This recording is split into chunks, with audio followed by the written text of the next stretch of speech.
नमस्कार. आता पाहूया, रवी जर चतुर्थ स्थानामध्ये म्हणजे फोर्थ हाऊसमध्ये जर सूर्य किंवा रवी असेल, तर त्याचं काय ॲनालिसिस आहे किंवा त्याचं काय फलित आहे.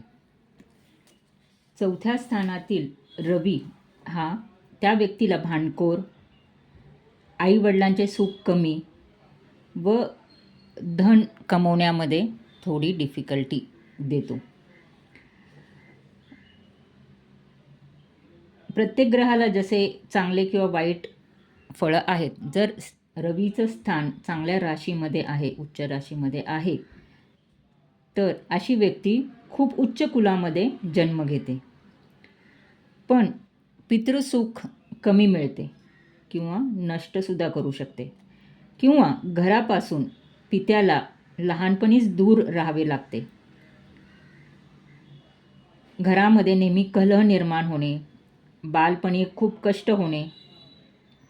पण खूप चांगल्या स्थितीत किंवा चांगल्या राशीमध्ये जर रवी असेल, तर वडिलांची स्थिती चांगली दर्शवते.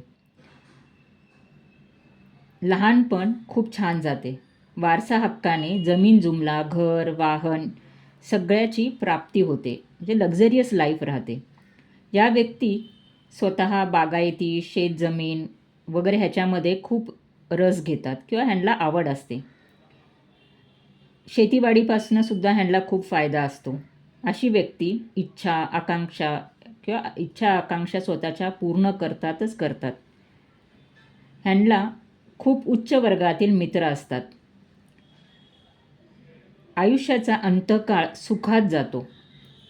चतुर्थातील दूषित रवी सुख घेऊन जातो, कलह निर्माण करतो, सरकारकडून त्रास, इस्टेटीचा नाश, हृदयविकार व चिंता दर्शवतो.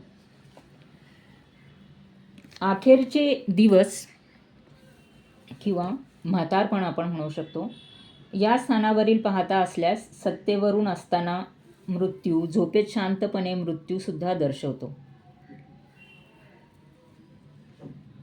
असाही एक योग आहे की शेवटच्या वेळेस सरकारी मदत मिळणे किंवा उतार वयामध्ये राजीनामा द्यावा लागणे, अशी सुद्धा काही योग ह्या चतुर्थ स्थानाचा रवी दर्शवतो. दशमस्थानावर या रवीची डायरेक्ट दृष्टी असल्यामुळे उत्तरार्धात सत्ता मिळण्यासाठी किंवा कुंडलीत शुभ रवी असणे खूप गरजेचं आहे. जर शुभ रवी नसेल तर उत्तरार्धात किंवा उतार वयामध्ये काहीतरी हानी किंवा प्रोफेशनल डिग्रेडेशनची संभावना असते. उतार वयात अध्यात्म व तत्त्वज्ञान यांची गोडी लागते. ललित कला वगैरे अशा व्यक्तींना खूप आवडत असतात. तर अशा चतुर्थ स्थानी रवी ह्याची मिश्रित फळं आहेत. जर चांगल्या स्थितीत असेल, चांगल्या राशीत म्हणजे 1, 5 आणि 9 म्हणजे मेष, सिंह आणि धनु राशीतला असेल रवी चतुर्थ स्थानात, तर ह्याची चांगली फळं आहेत.